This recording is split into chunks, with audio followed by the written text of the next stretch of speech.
Hey, what's up, guys? My name is Matt. I'm a content producer for OddsJam, and today I'll be giving out my weekly 4 favorite picks for the NFL Sunday slate. So, a couple things to note. This is just for Sunday, so it doesn't include the Monday night game. Obviously, it doesn't include the game last night. And if you're unfamiliar, if you haven't watched my videos before, I do one lock, one underdog, one player prop, and one game prop. And the rules I have for the underdog is that it has to be plus money. So can't be a situation where like the game is even, so no team has plus money. And for the lock and the player props, the odds can't be worse than -200, because at that point you're really not giving valuable advice. You're just saying, hey, this, if I'm looking at the games this week, hey, the Chiefs are -305, I think they're going to win. Well, that's not super helpful. So if we want to recap how I've done so far, last week I unfortunately had my first week where I didn't have a winning record, and let me zoom in a little bit and see if you can see it at the bottom. But I ended up, if you see at the bottom this sum here, I ended up losing 20 bucks. But risking 400, losing 20 obviously isn't ideal, but it's not terrible.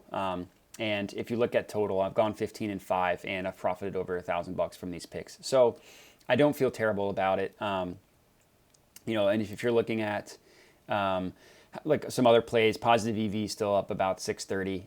So it's good. It's good to show that bad weeks still happen. I was down yesterday. I just had some brutal bad beats with the Bucks game, and I was down last week. But that's okay. Bad weeks happen. I'm still up over $1,000 overall, and you shouldn't let bad weeks deter you. It happens. That's if you want to guarantee you'll never have a bad week, then I suggest you stick to arbing, because that's this will never lose. You'll never lose money arbing. Obviously, you won't have profited as much as I have over the course of the week, but if you just want to maximize, not maximize, if you just want to guarantee profit, then stick to arbing. There's no problem in that. But let's get to the picks. So for my lock, I was looking at a couple games. Dolphins. I mean, the Jaguars are terrible, but I'm not touching that. The Dolphins look just as bad. The Ravens, sneak preview, I don't think the Ravens are going to win. Bengals at -190, I considered. But what I ended up settling on was the Cowboys at -170. I think that the Patriots are still getting overrated because of their historically good run, but these are not the Patriots that we're used to seeing, right? I mean, Mac Jones, he's a rookie quarterback. He's not bad. He's not terrible. He's no Zach Wilson those first couple weeks, but he's no Tom Brady either. And I think we're seeing that Bill Belichick, while as good of a coach as he is, he's not a genius. He still needs a quarterback to succeed. And the Cowboys are just on another level, right? I mean, look at the Cowboys' schedule so far. Since that Week 1 loss to the Bucks, which was the defending Super Bowl champ on opening night, is almost never loses. And since then they had the tough Week 2 game against the Chargers, which that game is the Chargers' only loss. Since then, they've just been smoking fools. So, beat the Eagles by 20, beat the Panthers by 8, but that game, that game had a closer final score than it was. There's at one point the Cowboys outscored them like 20-0 in the third quarter, I think. If we want to drill into that. Yeah, 20-0 in the third quarter, and it wasn't until garbage time the Panthers came back.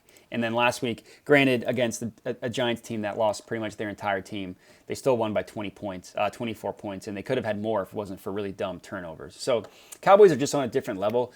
I think the betting market is still too high on the Patriots because of how good their run is. They're just like, oh yeah, Patriots, of course they're going to be good. I know they're the home team, but I have a lot of faith in the Cowboys. So originally, I was going to see if I could bet the spread down, because I don't like, the 3.5 isn't terrible, but I don't like any risk with like a backdoor cover or anything like that. I mean, I was all in on the Bucks -6.5 last night, and they're up by 21 points in the fourth quarter, and the Eagles got 2 touchdowns. They went for 2, and the Bucks ended up kneeling it at the goal line to only win by 6. So when you mess with spreads, sometimes you get burned. That's just life sometimes. So, like I said, I thought about buying the Cowboys down a little bit. I was looking at OddsJam. I love this feature where they show you the best odds from every sportsbook. So I was looking at OddsJam, and I was seeing what I could get the Cowboys at for just -1. And where is that? The best I can get it at was -165. And at that point, I would feel more comfortable just taking the Cowboys money line. I'm at that point, I mean, the best money line I'm getting is -167. Actually, that changed. It was 157. So I'm getting it at -167. So let me go back to this point spread. I might actually change this live. So I can get the Cowboys at -1, -165. Okay, so yeah, I'm just gonna take the money line. It was it's still not worth only 2 points if in the off chance there's a push. So I'm not going to edit that part out because I do like to show my thought process. And odds can change. This was -157, now it's -167, but I'm still going to bet it. And I always when I'm doing these picks, I always make sure that what I'm doing is positive EV, right? So I look at Pinnacle, which we love to say is the sharpest sportsbook out there.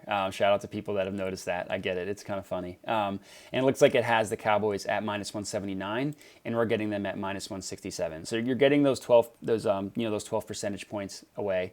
So this is going to be my lock. I'm going to go ahead and put my 100 on the Cowboys -167. I would do it live. Actually bet it. I already have it bet on my phone. It's annoying. I have a location issue on my computer. Anyways, so the underdog. Looking through the slate, I have actually a decent amount of underdogs that I think, not necessarily that I think will win, that I think could win. I mean, anything can happen in this Jaguars-Dolphins game. I don't really want to have any. I mean, I can see the Dolphins winning by 30 because Urban Meyer is an absolute joke, but Trevor Lawrence seems to be coming into his own. The Dolphins have really been struggling. I can see the Jaguars winning. That's a no touch for me. Bears, right. The Lions, they're due for their first win, right? They can't keep losing in these terrible ways. But no, I do like the Bengals. I love Joe Burrow. So I'm going to go ahead and settle on the Chargers. I was shocked to see the Chargers were underdogs here. The Ravens are 4-1, but they might be the luckiest 4-1 team in NFL history. Everybody remembers that Monday night game. Let's look at the Ravens' schedule so far, and we can just recap how they've done. So everybody remembers the last week's Monday night game where they really had no business beating the Colts. They scored 16 straight in the fourth quarter to come back. 2 touchdowns with 2 extra point or two point conversions. But I mean, you look at these stats. If you just look at the game stats, the Colts put up over 500 yards. Wentz had over 400 yards passing, and I know so did the Ravens, but the Colts defense is just really banged up. I mean, they're just losing secondary players left and right. And the Chargers, actually, no, let's go back. Let's stick with the Ravens. So they should not have won that Colts game. They really lucked into that. And everybody remembers the win against the Lions, right? Justin Tucker set a record for the longest field goal in NFL history. They shouldn't have beaten the Lions. Granted, there were some Hollywood Brown drop touchdown passes where that game should never been. The Ravens shouldn't have even been in that position. But still, it's the Lions, and they almost lost. And then the Chiefs game, if Clyde Edwards-Helaire doesn't fumble, the Chiefs win. Granted, that's a different animal because you're playing the Chiefs, so that's still a good win. But just saying that 3 of their 4 wins, I would say they were lucky to get. So I think their Ravens are a fake 4-1 team. I think they got some serious issues at running back, serious issues on defense, and the Chargers are just incredible. I think we've been cursed by the Chargers for so long. It's hard to believe in them, but I think we can put that past us. I think we're finally at a point where we can believe in the Chargers. So I'm going to make them my official lock at plus 125. I believe those are the best odds last I checked. Let me make sure to look at OddsJam and see. Chargers, Ravens, plus 125 on DraftKings. Okay, so if you look at Pinnacle, it's not a huge positive EV play. They're only at plus 126. So it's not a huge play. Actually, this was lower. It was plus 124, so really originally was only one positive EV play, but in this case it changed. I'm still going to go with it. I'm going to do something that is unprecedented on the show. I'm going to actually stick with the Chargers as my original bet. I'm looking through the slate. I was thinking about the Cardinals. DraftKings, Pinnacle has them at plus 144. Let's see the best odds. Maybe I will change it. Let's see the best you can get. You can get the Cardinals at plus 150. All right, so I'm changing my mind.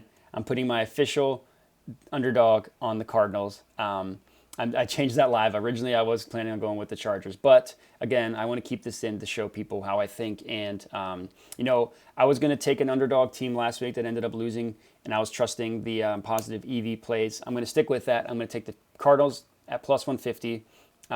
It's a higher positive EV play, like I said. Pinnacle has them at plus 144. I'm getting them at plus 150. And it's a higher payout, right? So if both the Chargers and the Cardinals win, I'll make the extra money taking the Cardinals. So they're a different animal. I mean, Kyler Murray had his worst game last week, but they still won because of their defense and because they were able to stop the 49ers. The Browns are good, obviously. They're really good.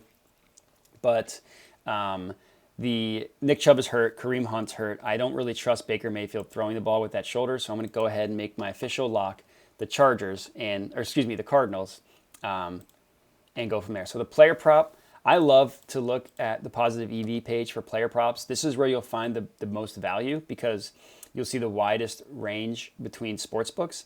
So that's why, when you look at the positive EV page, the player props you'll see on there majority of the time. I mean, these are all player props. You have to go down 10, 15 before you get to the first non-player prop. And that's the reason why. So they're a little more hit or miss because player props are just so wide-ranging, but you'll find the best value on the positive EV page. And I'm going to go ahead and take this one right here.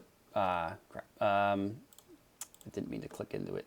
I'm going to go ahead and take that one, the Mac Jones longest completion under 36.5. And I'm surprised to see it that high. The Cowboys defense isn't as bad as people thought. The Patriots offensive line is, and they're banged up. And if you look at Mac Jones' stats, I don't think he's gone over that completion, his longest all year. So if you look at, longest completion, his longest is 32 against the Jets. A, the team they're playing, the Cowboys, aren't the Jets, and B, he wouldn't even hit that. So he wouldn't have hit that in any of these games. I'm surprised to see that at still 36.5. I'm surprised they didn't lower it. So looks like Pinnacle has it at minus 145. We're getting it at minus 115. So I'm going to go ahead and lock that in. I'll take it on BetMGM. That'll be my player prop. Mac Jones completions under 36.5. And if you want to like the football logic, like I said, he's a rookie quarterback who hasn't been terrible, but he hasn't been great either. And the Patriots they just don't have the deep threat, right? Like Nelson Aguilar, they brought over, has been kind of a disappointment. Other than that, they got tight ends. They got Jacoby Myers, who's a possession receiver, and they got running backs that they throw to. I know James White is out, but they still got Brandon Bolden, who they throw to. So I like that one a lot. The Mac Jones longest completion under 36.5.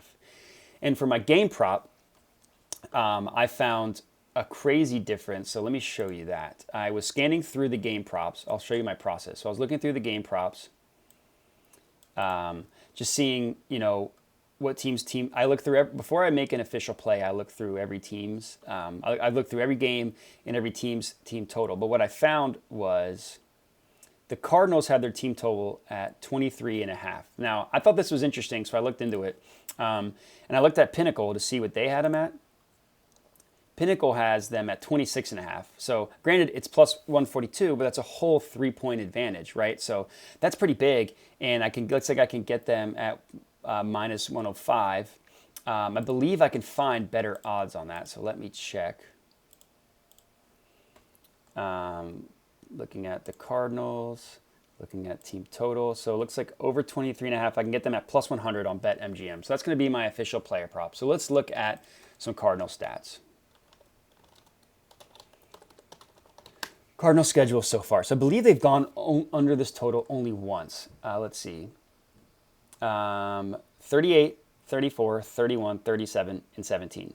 So they put up 30 points in every game except one. I'm getting them at 23.5. In this game, it was just a weird game. Kyler Murray had his worst performance by far, and he just looked off. Sometimes that happens. They still pulled out the win, which kind of shows that the good teams are able to win games even when they don't play well. So I have faith that Murray and the Cardinals offense isn't going to have a bad offensive game 2 games in a row. So, and the fact that I'm getting the 3-point difference between what Pinnacle has and what I'm getting it, that's huge. And I'm getting it at plus 100, so I'm getting it at even money. I'm surprised to see that. So I locked that in. Those are going to be my 4 plays. So if you want to recap, my lock is going to be the Cowboys money line. The best I got that at was minus 167 on WynnBet.